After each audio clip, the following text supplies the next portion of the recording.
सगळ्यांना एक खाचून विनंती करतो की लग्न कार्यामध्ये आपण दिवसेंदिवस प्रथा वाढत चालल्या.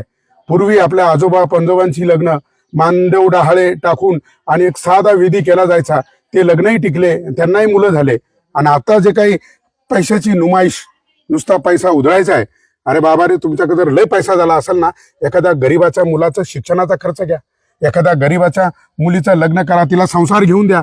आणि तुम्हाला अजूनही जास्त लयच ऊत असेल तर त्या मुला मुलीच्या नावावर पैसे एफडी करा. कशासाठी? ह्या पैशाची मस्ती कशासाठी?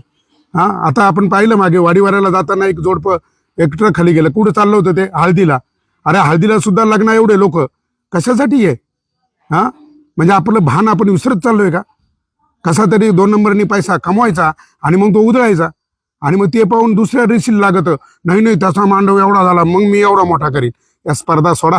एकमेकाची जिरवायापेक्षा पाणी आडवण पाणी जिरवा, तिथं शेत्या फुलवा आपल्या. अजून एक मराठा समाजाला माझा संदेश आहे, हे लग्न पत्रिका जुळवून वगैरे लग्न ह्या भानगडीत लग्न मोडामोडी करू नका.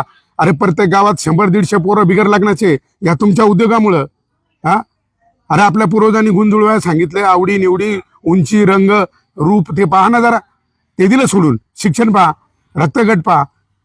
लयच झालं तर आता त्याचं पूर्ण मेडिकल करा. दोघा मुला मुलीचं दोघा ते दाखवा रिपोर्ट एकमेकाला. महाराष्ट्रातले सगळे लग्न पत्रिका जुळवून झाले तरी फॅमिली कोर्टात जत्रा भरली फारकती घ्यायला. मग काय आहे? आणि पूर्वी पत्रिका जुळवली नाही, एकमेकाला पाहिलं सुद्धा नाही, तरी लग्न एकदम सुखानं आपल्या आजी आजोबाचे बापांचे संसार झाले. म्हणून ह्या माध्यमातून माझा दिव्य संदेश आहे. म्हणून माझी परत एकदा समाज बांधवांना माझी एक विनंती आहे. बाबा रे, मी आता प्रत्येक गावात सुद्धा सांगतो, ग्रामसभा, ग्रामपंचायतीने आता ग्रामसभा घ्या आणि त्याच्यामध्ये निर्णय घ्या. गावामध्ये डीजे आणू नका. कशाला पाहिजे डीजे? वरात नको.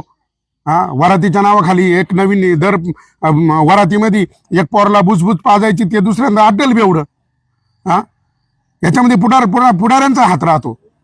आपल्या स्वार्थापायी द्या या गावात एक बॉक्स पोरांना द्या, त्या गावात बॉक्स पोरांना, काही नाही बिअर बार उधाऱ्या लावल्या. म्हणून त्या पुढाऱ्यांना सुद्धा आता माझे ह्या माध्यमातून एक आव्हान आहे की हे तुमचे रिकामी उद्योग बंद करा. तुमच्या राजकारणासाठी लोकांची लेकरं नासवू नका. आणि मराठा समाजाला परत एकदा विनंती आहे का बँड बाजा हळदी, आता हळदीला बापरे एका लग्न एवढी गर्दी, हळदीला किती गर्दी राहते. कशासाठी ही? हा उत्माद कुठे चाललाय?